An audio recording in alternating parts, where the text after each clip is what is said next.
On n'a pas beaucoup de questions sur, sur le côté stratégique parce que bon, le combat s'est terminé assez rapidement. Par contre, on sent que tu as un tempérament de feu. Je l'ai senti déjà à la conférence de presse il y a un mois. Et ça n'a pas changé, quoi. Tu as un regard de tueur. Explique-nous un petit peu ce qu'il y a dans ta tête. Bah, dans ma tête, il y avait que je combattais à Paris, à l'Accor Arena. Et que quand j'ai commencé le MMA il y a 20 ans en arrière, c'était un de mes rêves et il était loin d'être acquis. Parce que la légalisation est tout juste arrivée. Donc j'étais galvanisé par l'événement. Et il aurait pu avoir n'importe qui en face que j'aurais eu le même tempérament et la même envie d'arriver au bout. D'où ça vient ce tempérament? Ça vient de la passion en fait. J'aime le combat, j'aime me mesurer et aussi les bookmakers internationaux me voyaient perdant, donc moi j'aime le challenge. J'aime le challenge. Voilà. Tu l'as dit, ça fait environ 20 ans que tu combats. Tu sembles aujourd'hui être dans la forme de ta vie après une longévité incroyable. Explique-nous ton secret d'une telle longévité et d'une telle performance après autant d'années. Bah, je crois que le secret, c'est les arts martiaux, tout simplement, dans le sens où j'ai dû me renouveler en termes de posture, en termes de travail postural, de trajectoire. Et là, par exemple, les crochets que j'ai mis ce soir, je les avais préparés dans ce sens parce que justement mon adversaire a une certaine garde et les crochets traditionnels ne seraient pas forcément passés, donc il fallait que je passe entre les trous. Donc les arts martiaux mixtes, c'est savoir allier plusieurs sports de combat. Je pense par exemple à la boxe. Vous allez prendre la boxe chinoise, vous n'avez pas du tout les mêmes trajectoires que la boxe thaïlandaise. Donc c'est l'idée de vouloir toucher à tout. J'ai vraiment touché à tout et au niveau postural, je me suis limité à rien, en rien du tout dans ma préparation. Quand ça passait, quand j'avais des postures qui passaient, je les enregistrais. Et aujourd'hui, j'étais sûr de moi. J'étais sûr de moi parce que c'est une partie d'échec. Moi, je voyais pendant toute la préparation, je regardais ces combats et je voyais les espaces où est-ce que je pouvais placer mes pions. Et bah, durant toute ma préparation de combat, j'ai tenté de placer mes pions à l'endroit où je voyais les trous. Voilà. Vous avez suivi cette technicité, cette tactique plutôt, que vous avez mis en place. Et au niveau préparation mentale, ça vient de cette motivation justement.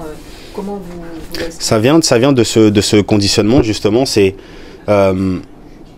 les sports de combat, c'est assez mathématique. Si quand vous prenez par exemple des champions tels que Israël Adesanya ou Nurmagomedov qui ont enchaîné des victoires sans pour autant perdre, c'est pas du hasard, c'est dû à quelque chose. Et moi, c'est ce quelque chose que j'essaye de capter pour essayer de le rendre réel. Il y a des postures, il y a des calculs, c'est très mathématique.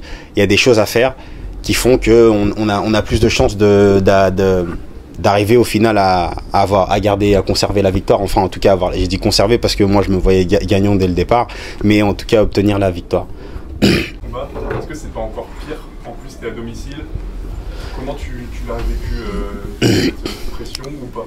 Non, j'ai pas eu cette pression. Peut-être que j'aurais pu l'avoir si j'étais en début de carrière, mais maintenant non. Je suis content pour les copains qui gagnent, mais en vérité, quand la cage se referme, il y a l'arbitre, mon adversaire et moi, et c'est pareil pour les autres. On est content du résultat, mais on peut pas endosser une pression quelconque parce que celle qu'il y a dans la cage, elle est déjà assez énorme. Donc on suit, vous avez vu là, on était en pleine interview, je voulais voir ce que Davy avait fait, ça me rend heureux de savoir qu'il ait gagné. Mais non, je ne fais pas l'erreur de me mettre une pression en plus. Il y a déjà un combat à mener contre soi-même, contre son adversaire, si on fait deux même. Donc la pression, c'est pour après. D'ailleurs, quand vous parlez de pression, cette gestion des émotions, cette maîtrise fait que ça vous permet de conserver l'énergie dans le combat? Ouais, il y a une certaine maîtrise à avoir. Vous savez, quand je combats dans ma tête, dans ma tête, j'ai, à l'image des jeux vidéo, une barre d'énergie qui diminue, mais aussi qui remonte. C'est-à-dire que je l'imagine dans le vert, ensuite elle passe dans le orange, ensuite dans le rouge. J'essaie de faire en sorte d'être constant en fait. Si je fais du vert pour virer dans le orange, j'ai pas envie de faire le coup de plus qui va mener dans le rouge, donc je laisse remonter jusqu'au vert. Et voilà, si je dois aller dans le rouge, c'est vraiment que je sais que après ça, le combat s'arrête. Donc il y a une gestion forcément à avoir. Et ça, justement, je l'ai acquis avec le temps. Là où avant, à mes 20 ans, c'était la fougue. Vert, orange, rouge, je m'en foutais complètement. J'étais à fond dans le rouge et j'allumais. Là, avec la prise de maturité, la prise d'âge aussi, on essaye d'être plus mesuré et plus technique aussi. Donc maintenant, je travaille beaucoup plus avec mon cerveau qu'avec mes muscles, bien que je me prépare assez bien grâce à mon préparateur physique qui est ici. Merci Olivier. Lui, il m'attendait pas debout. Il m'attendait spécialement au sol et pas en lutte. Lui, il vient d'une famille de lutteurs. Lui-même a fait de la lutte, donc pour lui, il avait l'avantage que ce soit debout et en lutte. Il se disait que ça allait être un petit peu plus corsé au sol. C'est ce qu'il s'était dit. Donc je savais qu'il allait foncer. Si vous regardez bien, ma première action, elle est ciblée. Elle n'est pas faite pour lui rentrer dedans, elle est faite pour lui enlever l'idée de la tête qu'il ne peut rien se passer debout. C'est ce qui s'est passé. Vous voyez, à un moment donné, je m'arrête même. En plein combat, je m'arrête, je veux voir son comportement. Je veux voir s'il a compris, s'il veut rentrer ou s'il garde ses réserves. Quand j'ai vu qu'il gardait ses réserves, à ce moment-là, je me suis dit, maintenant, c'est à moi d'y aller. Mais d'abord, je voulais le calmer. Je savais qu'il voulait y aller, j'ai vu ses précédents combats, et c'est un mec qui rentre dedans. Ma première action, elle était faite pour lui dire que, attention, je sais frapper, et je sais frapper fort. Quand il a compris, c'est calmé, du coup, j'ai pu mettre une autre méthode en jeu, c'est-à-dire avancer vers lui. Et ça l'a fait. Force tranquille. On essaye. On essaye, c'est un contrôle. Hein. C'est un contrôle parce que c'est très vite arrivé de se laisser emporter par l'engouement, par le fait d'avoir touché une première fois. Par exemple, vous prenez le même combat si vous reculez 10 ans en arrière, il se peut que je le touche et que je me jette sur lui pour en finir. Là, j'ai été patient. Je me suis dit, si je l'ai touché, c'est resté. Si je l'ai touché, il est encore bien touché par ça. Donc j'ai le temps. Je peux même tester autre chose. Si ça fonctionne pas, je me remets debout. Il y aura d'autres opportunités. Alors que il se peut que 10 ans en arrière, j'aurais cramé mes cartes sur cette action-là. Et lui, il s'est remis debout après mon coup, malgré le fait qu'il l'ait bien mis. Je savais qu'il encaissait aussi. Mais voilà, beaucoup plus méthodique qu'il y a 10 ans. Le moindre élément peut vous perturber. Je sais pas, il me met un coup qui me... En tant que combattant, si on combat, en tant que combattant, on a tous un ego, quelque chose à défendre. Il faut rester concentré tout le temps. Parce qu'on peut vite partir dans une bagarre qu'il aurait fallu éviter. Quand je dis une bagarre, c'est un échange de coups. Là, sur cette préparation de combat, j'avais prévu de travailler sur 1 voire 2 coups. Et quand il était touché, là, accéléré. Donc, c'est pas acquis de conserver ce self-control. C'est un combat constant. Et vous l'avez acquis justement par les années d'expérience? C'est toujours pas acquis. C'est toujours pas acquis. C'est quelque chose sur lequel je me bats toujours. Donc là, j'ai réussi aujourd'hui.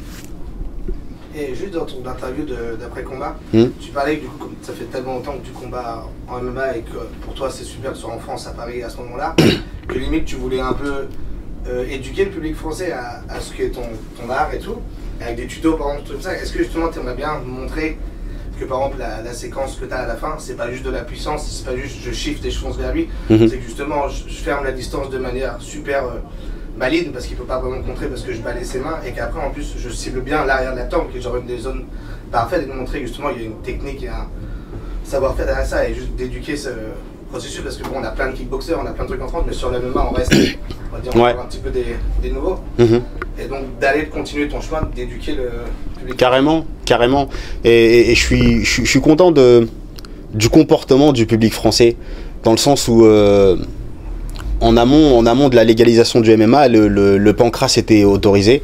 Donc il y avait des événements tels que le 100% Fight, là où j'ai combattu aussi, qui ont fait monter beaucoup de combattants français, notamment Francis Ngannou qui a fait ses premiers combats au 100% Fight. Et je me souviens de scènes qui m'embêtaient un petit peu, c'est que le public huait quand il y avait une phase de sol. C'est certainement pour moi le moment le plus technique, et le public hué en disant debout, debout, debout. Alors quand on est combattant de MMA et qu'on sait ce que c'est d'être au sol et de travailler sur des micro-mouvements qui vont faire qu'on va remporter le combat, eh ben c'est un peu vexant, parce qu'il y a derrière il y a des heures d'entraînement. Si les deux personnes qui se sont affrontées, qui se sont entraînées 3 mois et sont au sol dans une phase inactive, c'est certainement qu'il n'y a rien à faire. C'est pas parce qu'ils veulent se mettre les doigts dans le nez. Donc c'était des moments qui me décevaient. Et là aujourd'hui j'entends un public plus connaisseur, plus fin et plus patient aussi, plus patient. Et ça c'est plaisant. Donc ouais, je pense qu'il y a encore moyen de les éduquer sans prétention. C'est parce que voilà, on dit les choses comme elles sont. Ouais, il y a encore la place pour ça, et je me porterai bien garant. Ouais. Félicitations en tout cas. Merci. Tu es sur une incroyable série de victoires en ce moment. Je crois que c'est ta 7e victoire consécutive. Je pense que tu vas atteindre le meilleur classement de ta carrière au Fight Matrix. Est-ce que tu envisages un combat pour la ceinture contre le champion Gegard Mousasi J'aimerais. Après, je continue mon bonhomme de chemin, et vous savez, le MMA, c'est comme ça, c'est en fonction des performances qu'on arrive à monter dans les classements et dans les intentions des matchmakers. C'est pas avec mon ressenti à moi. J'ai beau dire ici tout de suite que je veux le combattre demain, ça se passera pas comme ça. Donc moi, ce qui me reste à faire, c'est continuer à rester actif, m'entraîner, et d'essayer de gagner mes prochains combats. Bravo. Merci. Merci beaucoup.